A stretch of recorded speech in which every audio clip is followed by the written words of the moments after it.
My name is Leo, and last year I stayed at the strangest hotel of my life. I was driving across the state, tired and desperate for rest. My GPS led me to a place called Pine Valley Inn, a small, rundown building just off a quiet stretch of highway. The parking lot was almost empty, with only one car besides mine. A flickering neon vacancy sign buzzed weakly above the entrance. The lobby smelled like damp carpet and mildew. Behind the desk stood a tall, pale man who looked about 60. His name tag read Walter, and his darting eyes made me uneasy. He greeted me with a monotone voice, asking if I needed a room. I nodded, too tired to ask for details. Walter handed me the key to room 217. "End of the hall, second floor," he said without meeting my gaze. As I picked up my bag, he added in a lower tone, "Stay out of room 215. I stopped, confused, and turned to ask what he meant, but his expression was stern. "Just don't go near it," he repeated. Shrugging it off, I climbed the creaky stairs to the second floor. The hallway was dimly lit, with faintly flickering bulbs casting shadows on the peeling wallpaper. The smell of mildew was stronger here, mixed with something else, something rotting. When I found room 217, I couldn't resist glancing at room 215. Its door looked different, darker and scratched, as though someone had clawed at it. I stepped into my room, locking the door behind me. It wasn't much, just a bed, a small desk, and a faded chair. The mattress creaked when I sat down, and the wallpaper was peeling in the corners, but it would do for one night. Exhausted, I lay down, hoping to sleep. Around midnight, I woke to a sound. At first, it was faint, like someone scratching lightly on a wooden surface. I sat up, heart racing, and listened closely. It stopped, and I told myself it was just the old building settling. But as I closed my eyes, it started again, louder this time. The sound wasn't coming from my room, it was coming from room 215. Walter's warning flashed in my mind, and a chill crept down my spine. I sat in bed, staring at the door, trying to convince myself it was nothing. Then, faintly, I heard something else, a voice. It was barely a whisper, but I could make out the words, "Help me." I froze, too scared to move. Minutes passed in silence, and I told myself I must have been dreaming. Still, I couldn't shake the feeling of being watched. I finally fell asleep with the lights on, but my dreams were restless, filled with shadowy figures and whispers. In the morning, I told myself it had been my imagination. I went downstairs, ready to leave the hotel behind. Walter was at the front desk, sipping coffee from a chipped mug. He looked at me knowingly. "Sleep well?" he asked. I hesitated. "What's going on with room 215? I finally asked. His face darkened, and he set down his mug. "I told you to stay away," he said, leaning closer. "That room's not for guests." "Why? What happened?" I pressed, my curiosity overcoming my fear. Walter sighed heavily. "Years ago, a woman died in that room. She was staying here with her husband. They had a fight, neighbors heard shouting, but when the staff went to check, she was dead. No one ever saw her husband again." A cold chill ran through me. "So, it's haunted?" Walter didn't answer. Instead, he gave me a hard look. "If you know what's good for you, you'll leave it alone." I left the lobby, but his words lingered. I should have driven away, but something about room 215 stayed with me. I told myself it was curiosity, but deep down, I felt something stronger pulling me back. That evening, I returned to Pine Valley Inn, lying to Walter about needing to retrieve something I'd forgotten. He didn't argue, though his eyes seemed filled with pity as he handed me a key. I checked into room 217 again. The hallway felt colder this time, and the smell of rot was more pronounced. I sat in my room, trying to ignore the tension building inside me. Then, just like the night before, the sounds began. Soft scratching at first, then louder. My heart pounded as I approached room 215. This time, the door was slightly ajar. I hesitated, feeling the cold air seep through the crack. Pushing the door open, I stepped inside. The room was dark and smelled of decay. My flashlight revealed faded wallpaper and dusty furniture. It looked like no one had been there for years. The air was thick and oppressive, making it hard to breathe. As I turned to leave, the door slammed shut behind me. My flashlight flickered, and in the dim light, I saw something move in the corner. A tall, shadowy figure stood there, its head tilted at an unnatural angle. My blood ran cold as it began to move toward me. "You shouldn't have come here," it whispered. The voice was low and raspy, echoing in my ears. My legs felt frozen, but adrenaline kicked in, and I bolted for the door. It wouldn't budge. The shadowy figure loomed closer, its hollow eyes locked onto mine. Finally, I threw all my weight against the door, and it burst open. I stumbled into the hallway, gasping for air. The hallway was empty, but I didn't stop running until I was outside, the cool night air stinging my face. The next morning, I went to the lobby, determined to confront Walter, but the front desk was empty. Instead, a younger woman stood there, cheerful and polite. I asked about Walter, and she looked confused. "Walter? Oh, you must be mistaken. Walter hasn't worked here in years. He passed away in..." Her words hit me like a punch. "What do you mean? I just talked to him yesterday." She frowned. "I don't know who you spoke to, but it couldn't have been Walter." I left without another word, my hands trembling as I gripped the steering wheel. As I pulled out of the parking lot, I glanced back at the building. The vacancy sign flickered, and in one of the upstairs windows, I saw a figure watching me. To this day, I don't know what happened at Pine Valley Inn. I've told myself it was all a bad dream, but I can't shake the memory of those whispers and the shadowy figure. Some doors, I've learned, are better left closed.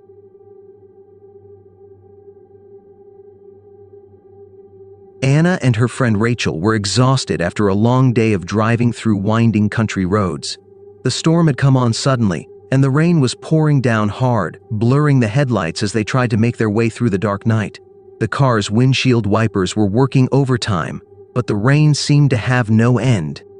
"We need to find a place to stay," Anna said, glancing nervously at the road ahead. "I don't know how much farther we can go in this." Rachel nodded, her hands gripping the passenger seat. "There has to be somewhere around here," she said, her voice shaky.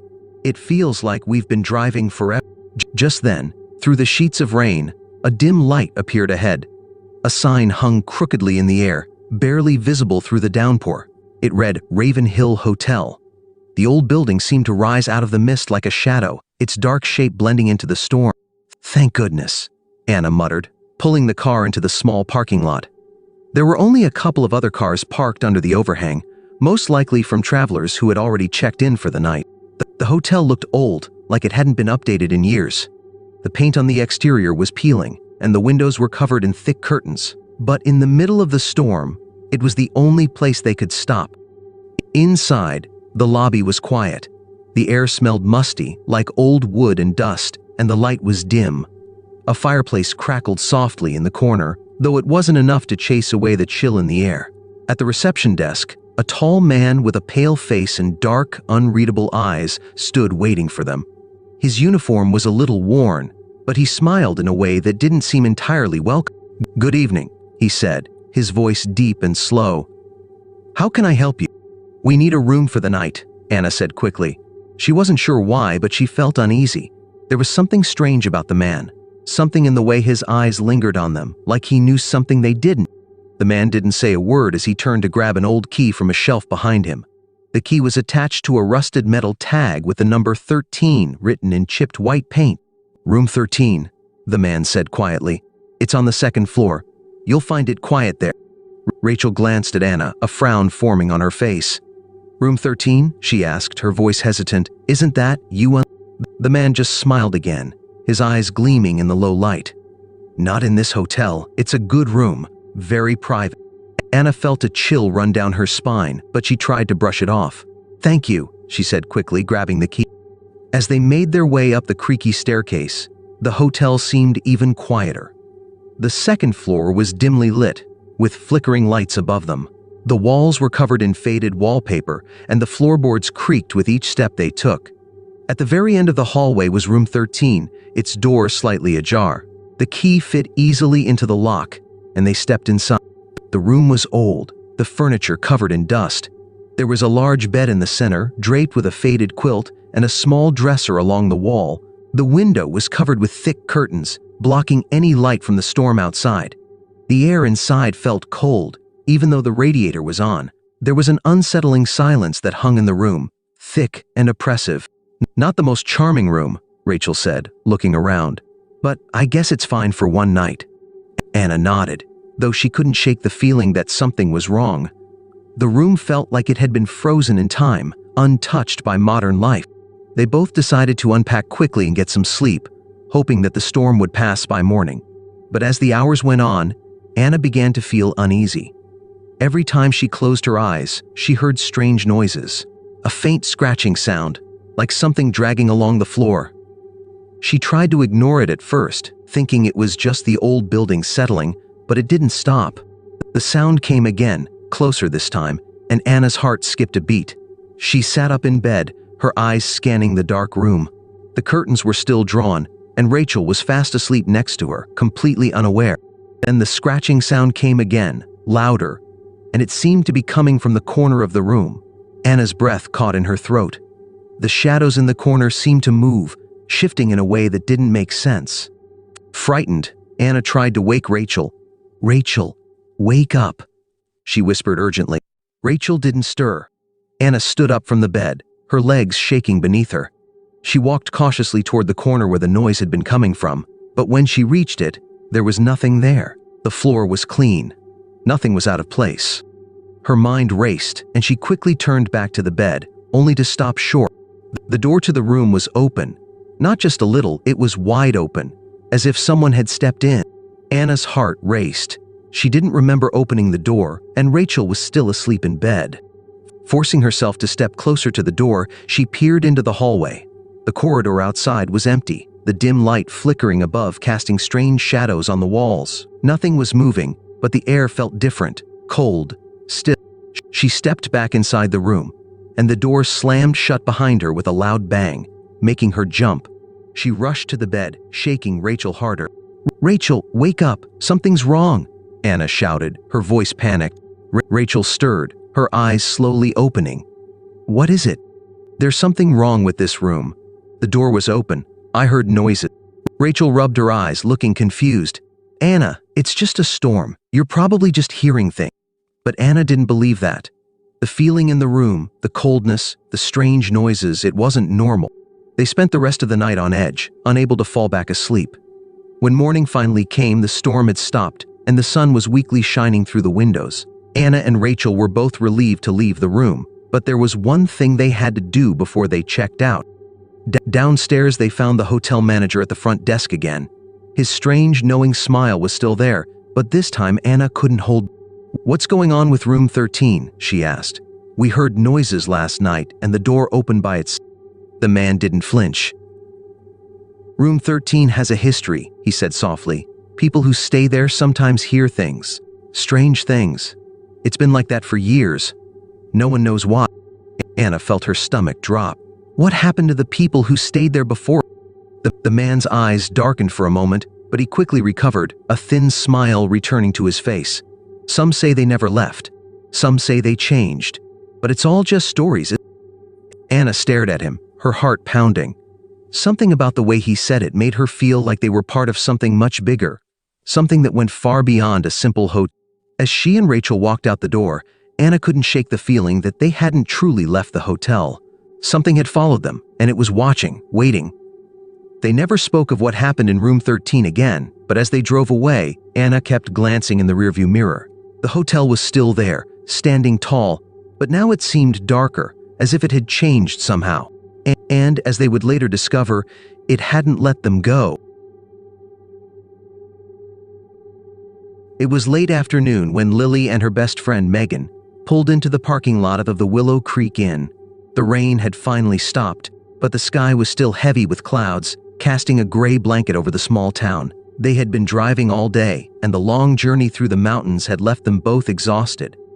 "I can't believe we're finally here," Lily said, her voice tired but relieved. She glanced at Megan, who was staring at the inn with a look of unease.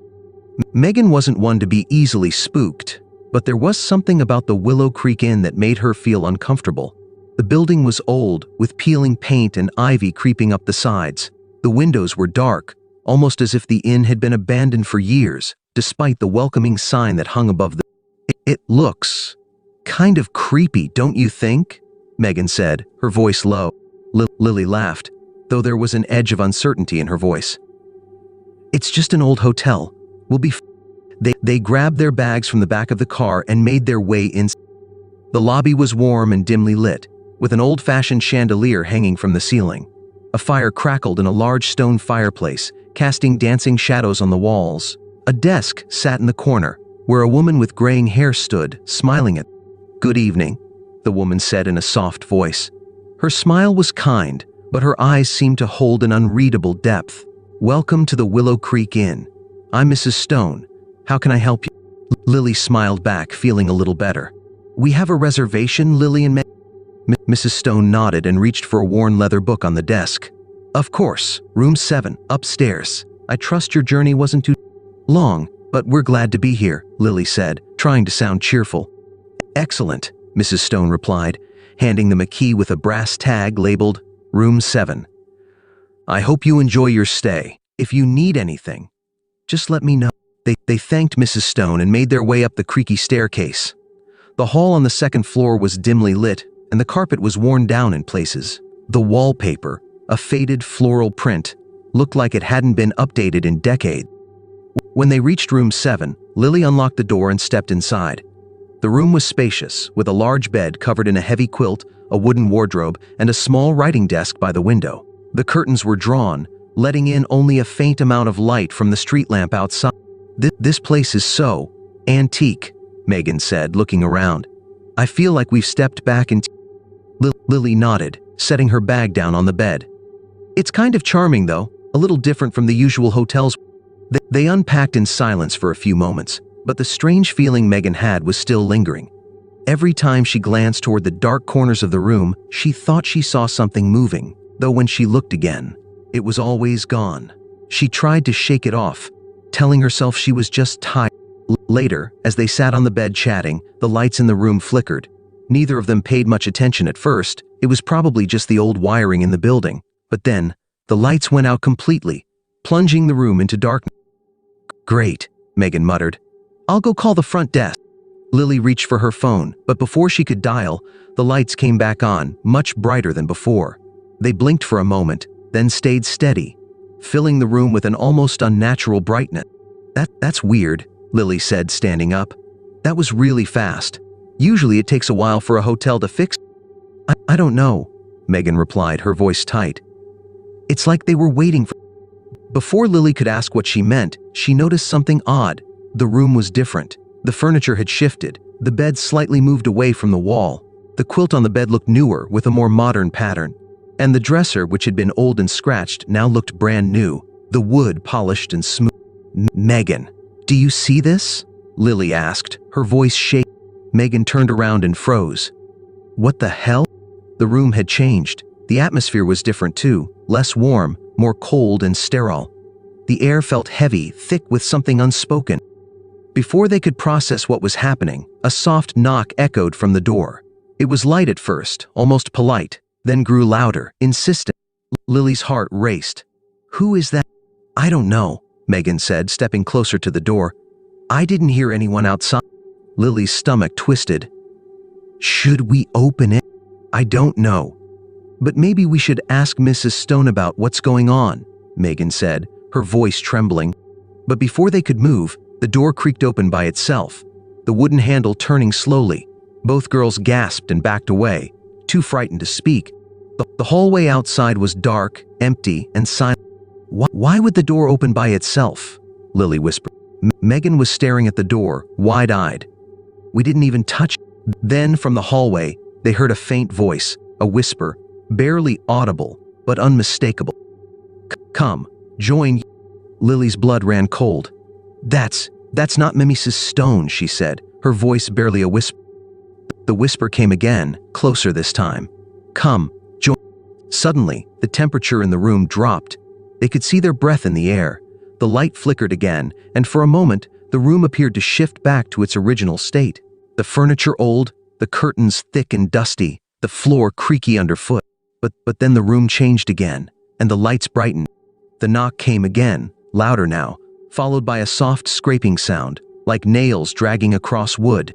"Stop! Just stop!" Megan shouted, backing away from the door, her eyes wide with panic. Before they could react, the door slammed shut. The room seemed to pulse, like it was alive, and then everything went still. A moment later the door opened again, but this time, something stood in the doorway.